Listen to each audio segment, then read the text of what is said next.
Welcome to College Briefing. The content of the briefing includes blasting your aircon on full bore to beat the humidity? This hybrid method uses 70% less power. Renewed calls for China to free Australian writer Yang 5 years on. Scientists find consistent sleep a major health indicator over sleep duration. Extraordinary event declared in Indonesia's East Java province amid polio outbreak.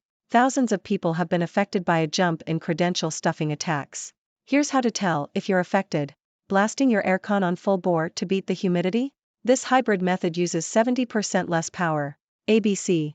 El Niño is causing a hot and humid summer in Australia, with many people struggling to keep cool without an air conditioner. In response, ABC News has provided a list of low-cost, low-energy ways to stay cool during high humidity. These include using fans, wetting clothing to maximize water on the skin surface and therefore evaporation, visiting shopping centers and libraries, and adjusting air conditioning units to a higher temperature. In fact, researchers from the Heat and Health Research Incubator discovered that by increasing airflow, you can feel just as comfortable at a higher temperature and use 70% less electricity. Renewed calls for China to free Australian writer Yang 5 years on. Nikkei Asia. Australian Foreign Minister Penny Wong has said that the government is still concerned about the indefinite detention of writer Yang Hingjuan, 5 years after his arrest in China. Wong released a statement to mark the anniversary of his detention, stating that the government has called for basic standards of justice, procedural fairness and humane treatment for Yang.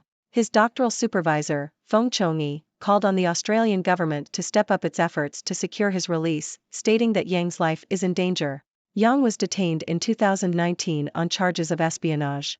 Scientists find consistent sleep a major health indicator over sleep duration. Yahoo!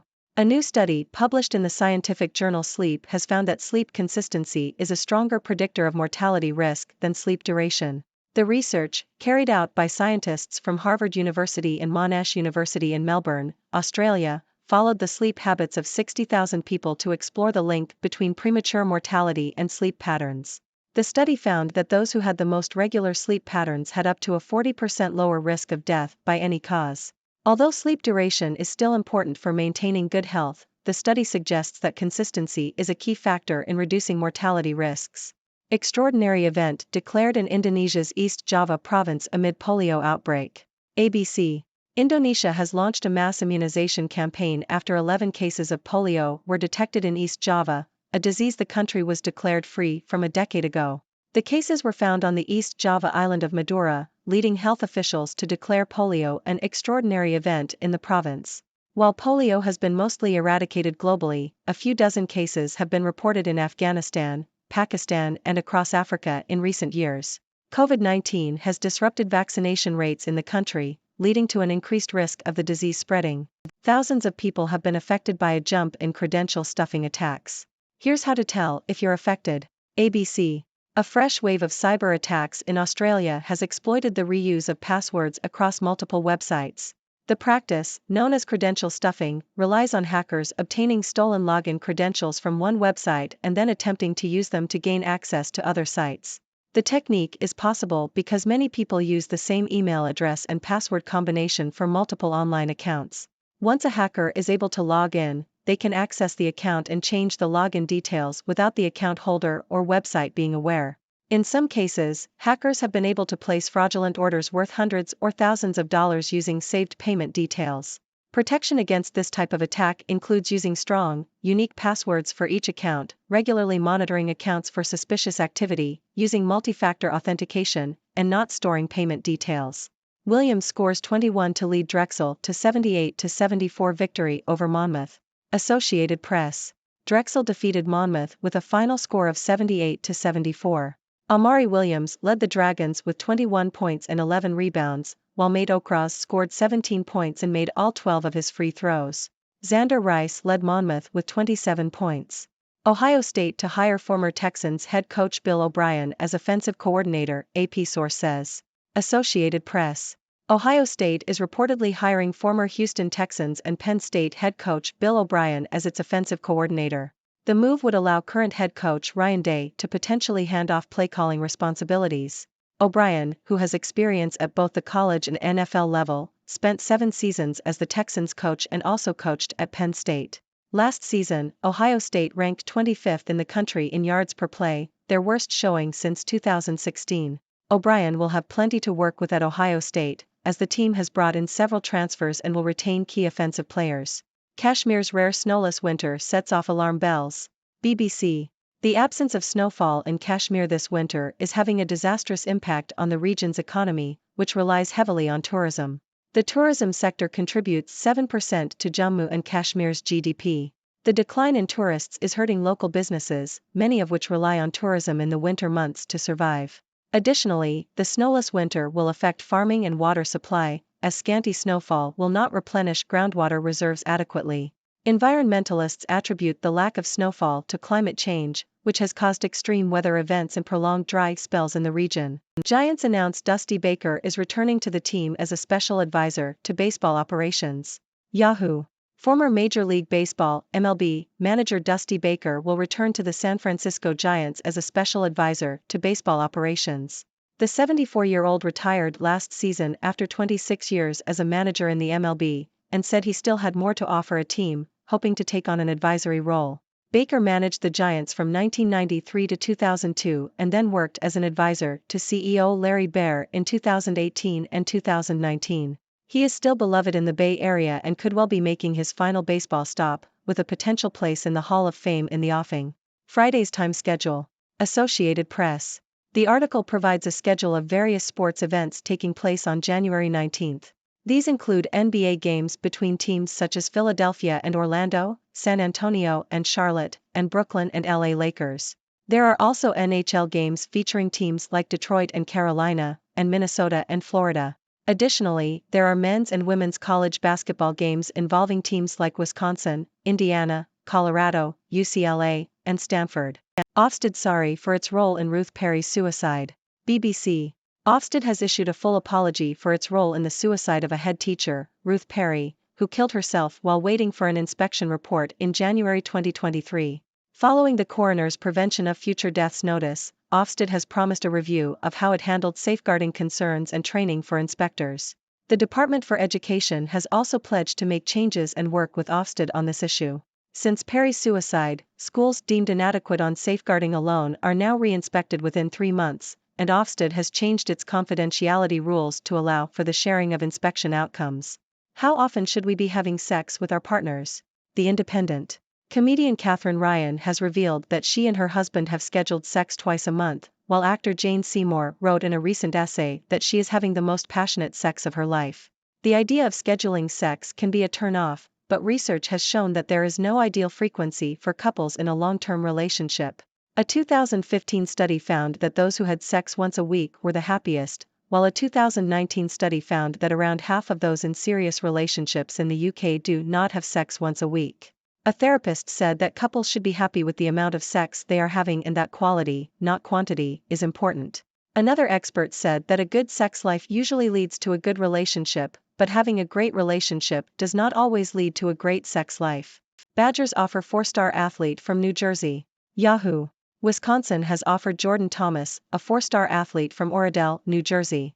The 6-foot, 175-pound player still has 2 more years of high school football at Bergen Catholic before he'd look to take the leap to the collegiate level as a member of the class of 2026. Thomas has now received 14 Division I offers, including Illinois, Michigan, Michigan State, and Penn State, along with the Badgers in the Big Ten. Wisconsin has also offered his Bergen Catholic class of 2026 teammate, defensive lineman Jermaine Kinsler. Better future, India's Ayodhya sees business boom with Ram Temple launch. Al Jazeera. Traders in Ayodhya, India, are experiencing a surge in business as the construction of the controversial Ram Temple progresses. The temple's construction has led to increased government investment in the area, including the initiation of 178 projects worth around $3.6 billion, such as the construction of a railway station modeled on the temple and an international airport. Traders selling items such as banners, utensils and sweets used in religious activities are benefiting from the increased demand. The burst of economic activity is expected to boost support for Prime Minister Narendra Modi and his Bharatiya Janata Party, BJP, ahead of national elections later this year. The influx of tourists expected to visit the temple is predicted to drive further growth in the local economy, with the state government having already provided funding for the renovation of temples and other recreational areas in the city. However, some traders have complained that their shops were demolished for development projects and the compensation they received was insufficient. Singapore jails ex-student who used spycam to film women showering in hostel. South China Morning Post. A former National University of Singapore, NUS, student, Ng Yong Kwan, has been sentenced to 2 months in jail for filming women showering using motion-activated spy cameras, which he installed in a female-only toilet. Ng, who suffers from schizophrenia, pleaded guilty to possessing voyeuristic recordings and criminal trespass. Despite being found suitable for a mandatory treatment order, the prosecution argued that Ng should be jailed due to planning the crime and keeping the videos. Ng's lawyer noted that he had not re-offended since seeking treatment. Ladies and gentlemen, I am Dr. Six, your resident observer from the 6 Degrees world. Today, we have an interesting mix of news stories from around the globe. We'll be discussing ways to beat the heat in Australia, the ongoing detention of an Australian writer in China, the importance of sleep consistency, an outbreak of polio in Indonesia, cyber attacks in Australia, sports updates, and more. So, let's dive in. First up, for all of you struggling with the hot and humid summer in Australia, ABC News has provided some low-cost, low-energy ways to stay cool without cranking up the air conditioner. From using fans to wetting your clothes for maximum evaporation, there are plenty of creative solutions to beat the heat. And here's a fun fact, by increasing airflow, you can feel just as comfortable at a higher temperature and use 70% less electricity. So, save some energy while staying cool. Moving on, we have renewed calls for China to free Australian writer Yang Hengjuan, who has been detained on charges of espionage for 5 years now. The Australian government is concerned about his indefinite detention and has called for basic standards of justice and humane treatment. It's a serious situation, and we hope for a resolution that ensures Yang's safety and well-being. In health news, a new study has found that sleep consistency is a stronger predictor of mortality risk than sleep duration. So, it's not just about getting enough sleep, but also maintaining regular sleep patterns. Researchers discovered that those with the most regular sleep patterns had up to a 40% lower risk of death by any cause. So, let's prioritize our sleep consistency, folks. Now, let's talk about an extraordinary event in Indonesia's East Java province. The country, which was declared polio-free a decade ago, has detected 11 cases of polio in East Java. This has led to a mass immunization campaign to prevent the further spread of the disease. It's a reminder that we must remain vigilant about vaccinations, even during these challenging times. On the cybersecurity front, Australia is facing a fresh wave of cyber attacks known as credential stuffing. Hackers are exploiting the reuse of passwords across multiple websites, gaining access to accounts and even making fraudulent orders. To protect ourselves, let's use strong, unique passwords, monitor our accounts for suspicious activity, and avoid storing payment details. In sports news, Drexel defeated Monmouth in a basketball game, and Ohio State is reportedly hiring former Houston Texans and Penn State head coach Bill O'Brien as its offensive coordinator. These moves could bring some positive changes to these teams' performances. Let's see how they fare. Lastly, there's been a lot of talk about sex frequency in relationships. Comedian Katherine Ryan and actor Jane Seymour have shared their experiences, but research has shown that there is no ideal frequency for couples. What matters most is being happy with the amount of sex we're having and focusing on quality rather than quantity. So, let's keep the love alive in our own unique ways. That's all the news for today, my fellow observers. I hope you found these stories interesting and informative. Now, it's time for you to join the conversation. What are your thoughts on these topics? Do you have any questions? Let's discuss. Thank you for tuning in. The content above showcases the latest briefing reports and analytical synopses, thoughtfully curated by the 6Do team. These insights stem from a wide array of reputable media outlets, think tanks, government sources, and specialized experts worldwide. We encourage you to explore these sources for a comprehensive perspective. Keep in mind that while the content may not always align with the official standpoint of 6Do Brief, it's not meant to be taken as absolute directives for decision-making. Comprising seasoned media professionals, learned scholars, and accomplished scientists, the 6Do team embodies a trailblazing, fully independent media entity. To customize 6Do Brief to meet your professional needs, you have the option to subscribe to a diverse array of briefings on our website, 6dobrief.com. Regardless of your location, you can conveniently receive 6Do Brief via email.